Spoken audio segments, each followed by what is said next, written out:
आडा पड़दा लाए कर रामानंद बूझंते, दास गरीब कुरंग छवि अधर धार कूदंत, अधर डाक कूदंत। जैसे मर्ग कूदा कर खड़े, कहते हैं आडा पर्दा ला के रामानंद बूझंत। और गरीबदास साहेब जी जो परमेश्वर से परिचित हुए थे, परमात्मा गरीबदास जी को सतलोक लेकर गए थे, उनकी आत्मा को फिर वापस शरीर में छोड़ा था। उन्होंने आंखों देखा और पीछे का और आगे का दिव्य दृष्टि से सब विवरण परमात्मा की महिमा का ये आंखों देखा चित्रण किया। उस आधार से गरीबदास जी कह रहे हैं कि ऐसे कूद रहा रामानंद जी कुटिया में जैसे मर्ग कूदा करे, गुस्से में कि तूने कैसे कह दिया। और कहता है कौन जात कुल पंथ है, कौन तुम्हारा नाम, दास गरीब आधीन गति, बोलत है बलि जाऊं मैं। अब गरीबदास जी कहते हैं वो परमात्मा बलिहारी जाऊं उस परमेश्वर पे 5 वर्ष की आयु में। जब रामानंद जी ने ये पूछा कौन जात कुल पंथ है और कौन तुम्हारा नाम, दास गरीब फिर आधीन गति, बोलत है बलि जाऊं मैं। जैसे एक नेक शिष्य ने अपने गुरु जी के प्रति कैसा व्यवहार आचरण करना चाहिए वो करते हुए बोल रहे हैं। कहते हैं गुरु जी तो छो मारे हैं, गुस्सा कर रहे हैं। और परमात्मा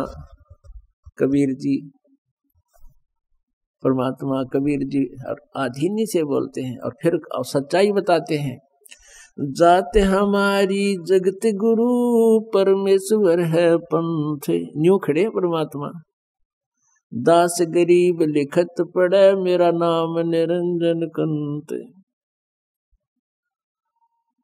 अब परमात्मा ने तो सच्चाई कहनी थी। कहते हैं जात हमारी जगत गुरु, मैं पूरे विश्व को ज्ञान देने वाला हूं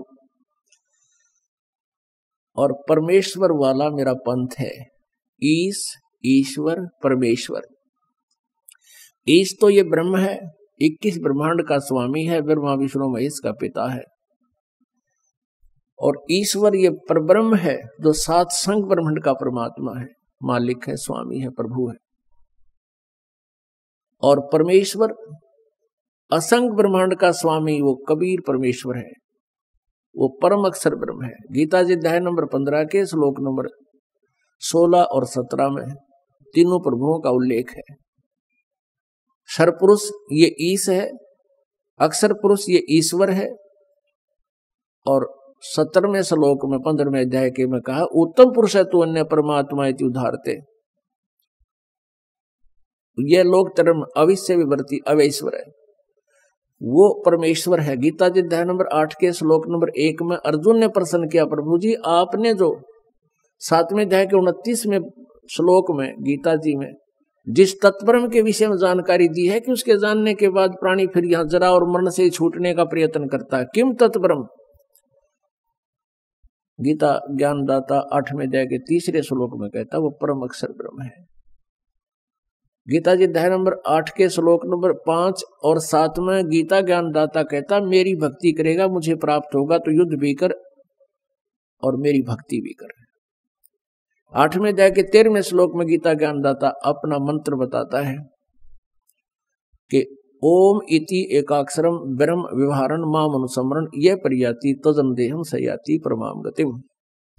माम ब्रह्म मुझ ब्रह्म का ओम यह एक अक्षर है, उच्चारण करके सिमरण करने का, और जो अंतिम श्वास तक शरीर छोड़कर जाते समय इसका उच्चारण करता हुआ शरीर छोड़ता है, तो मेरे ओम नाम से मिलने वाली जो अंतिम उपलब्धि है उसको प्राप्त करता है परम गति।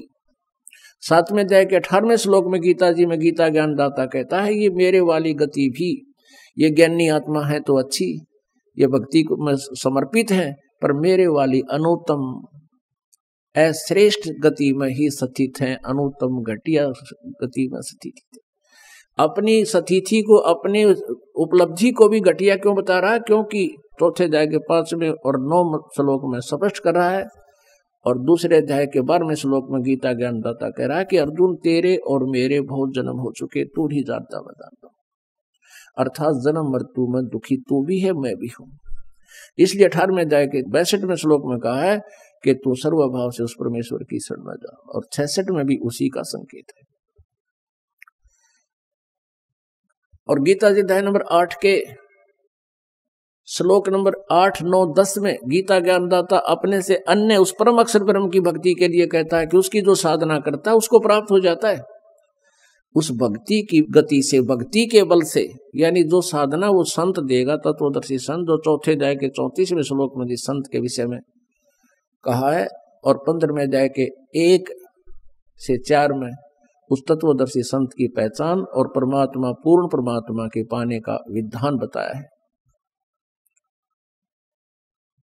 उसकी भक्ति जो करेगा तो उसको प्राप्त होगा। 17वें अध्याय गीता जी के मंत्र 23 में कहा कि उस परमात्मा के पाने की, परम अक्षर ब्रह्म को पाने का, उस परमेश्वर को पाने का ओम तत्सदिति निर्देश ब्रह्म त्रिविध समर्थ है। उस सच्चिदानंद घन ब्रह्म यानी परम अक्षर ब्रह्म परमेश्वर को पाने का वो 3 मंत्र का जाप है, जिसमें एक ओम जाप है ये ब्रह्म का, और जो तत्व ये सांकेती है ये उस परब्रह्म का, ईश्वर, और तीसरा जो सत्य है वो गुप्त है, सांकेतिक है, वो भी ये दास बताएगा, वो परम अक्षर ब्रह्म का, वो परमेश्वर का। इन 3 मंत्रों के जाप से परमात्मा प्राप्ति होगी। उसकी विधि अलग है, उसकी क्रियाएं अलग है, उनका कैसे कैसे फिर इसका आगे विवरण अलग से बताया जाएगा, इतना समय नहीं। तो यहाँ क्या बताया है, परमात्मा ने कहा जाते हमारी जगत गुरु परमेश्वर है पंथ। जैसे किसी का तो वैष्णु पंथ है, वो विष्णु जी का उपासक है, किसी का शिव का पंथ है, शिव जी का विधि उसके अंदर वर्णित है। पंथ माने मार्ग, वे ऑफ वर्शिप। और कोई ब्रह्म तक ही जानता है, पर ब्रह्म की जानकारी विधि पूजा की किसी को नहीं। परमेश्वर कबीर जी कहते हैं सोहम शब्द हम जग में लाए, सार शब्द हमने गुप्त छिपाया। और वो अब प्रगट करवाया है परमात्मा ने इस दास के माध्यम से। अब उन तीनों के जाप से ही लाभ होगा। अभी तक 2 मंत्र देते रहे परमात्मा अपनी पुण्यात्माओं को, तो 5 मंत्र देते थे। जो विशेष आत्माएं थी, जो विशेष खास भक्ति में लीन हो जाते थे, उनको दूसरा मंत्र दे देते थे। कुछ एक को ऐसा है जिनको उन्होंने 3 मंत्र भी दिए हैं, लेकिन उनको कसम दिला दी थी, सौगंध खिला दी थी कि ये सार नाम कहीं जिक्र नहीं करोगे। इन 2 मंत्रों का जाप कबीर जी की वाणी या परमात्मा प्राप्त उन संतों की वाणी में स्पष्ट लिखा हुआ है, लेकिन सार नाम को गुप्त रखा हुआ है। तो कहने का भाव यह है कि क्या बताते हैं कि हमारा जो पंथ है, वे ऑफ वर्शिप है, वो ब्रह्म की भी नहीं, इसकी नहीं, ईश्वर की नहीं, हम परमेश्वर उस परम अक्षर ब्रह्म के पाने का मार्ग बताने आया हूं, वो मेरा पंथ है। जाते हमारी जगत गुरु, यानी पूरे विश्व को ज्ञान मैं ही दे सकता हूं, मैं ही देता हूं, और सब अज्ञान प्रदान कर रही है। और फिर क्या बता दिया कि दास गरीब लिखत पढ़े, मेरा नाम निरंजन कंतो, मैं भगवान हूं, निरंजन हूं। एक तो इस काल को भी निरंजन कहते हैं, क्योंकि यहाँ तो ये प्रसिद्ध है, उस मालिक को तो प्रोक्ष है, उसका किसी को जानकारी नहीं थी, तो ब्रह्म भी ये प्रसिद्ध हो गया। वैसे ज्योति निरंजन है ये, और वास्तव में निरंजन का अर्थ होता है निर्लेप परमात्मा, माया रहित। माया रहित भगवान ही हो सकता है, इसलिए निरंजन का सीधा अर्थ प्रभु से है। प्रभु कहता मैं भगवान हूं, परमात्मा ने कहा। अब या रामानंद जी का गला नहीं उतरा, या बात तक यू बालक करने का मैं भगवान हूं, उसने जान लिया सचमुच सिर फिरा है। रे बालक सुन दुर्बुद्धि, घटमट तन आकारे, दास गरीब दर्द लगा हो, बोले सिरजनहारे। गरीबदास जी, जैसे तुलसीदास जी ने रामायण का पुनः चित्रण किया, सारा दोबारा लिखवाया, बोला ऐसे ही गरीबदास साहिब जी ने परमात्मा से प्राप्त ज्ञान योग के आधार से, दिव्य दृष्टि के आधार से पिछली पूरी घटनाएं ऐसे ऐसे बिल्कुल चलचित्र की तरह देख और आवाज सुनकर लिखा। अब जैसे श्रीमद् भगवत गीता बोली गई थी युद्ध के समय, युद्ध प्रारंभ होने से पहले महाभारत का, और लिपिबद्ध कई उसे 20 वर्ष के बाद वेद व्यास जी ने एज इट इज, क्योंकि काल भगवान ने उसमें प्रवेश करके वो लिख दी। हम दूसरा इसको ये भी कह सकते हैं कि उसको दिव्य दृष्टि दे दी इतनी कि ये उस घटना को एज इट इज चलचित्र करके पूरी एज इट इज लिख सकता है। हमारे प्रत्येक प्राणी के अंतःकरण में, हमारे समझ लो एक प्रत्येक के अंदर एक ऐसी चिप डाल रखी है परमात्मा ने, परमानेंट डाल रखी है, और उसका इतनी कैपेसिटी है असंख्य युगों की जो भी घटनाएं पशु पक्षी मनुष्य जीवन में जहां भी राजा महाराजा देव रहे हम, वो सभी हमारे अंतःकरण में, और उस अंतःकरण में एक ऐसा सिस्टम भी लगा रखा परमात्मा ने कि हम कभी भी किसी समय घटना घटी हुई किसी भी प्राणी के विषय में उसकी जानकारी हम उसी से ले सकते हैं, और उसकी क्या वार्ता हुई, कहाँ का उसने क्या क्या कर्म किए, कैसी उसने घटना की, वो सब चलचित्र की तरह सामने आ जाती है। ऐसे गरीबदास साहिब जी चलचित्र की तरह जो पिछली घटनाएं घटी थी वो एज इट इज वर्णन कर रहे हैं कबीर परमात्मा जी की रजा से। तो रामानंद जी क्या कहते हैं, अरे बालक सुन दुर्बुद्धि, तेरा घटमट तन आकार।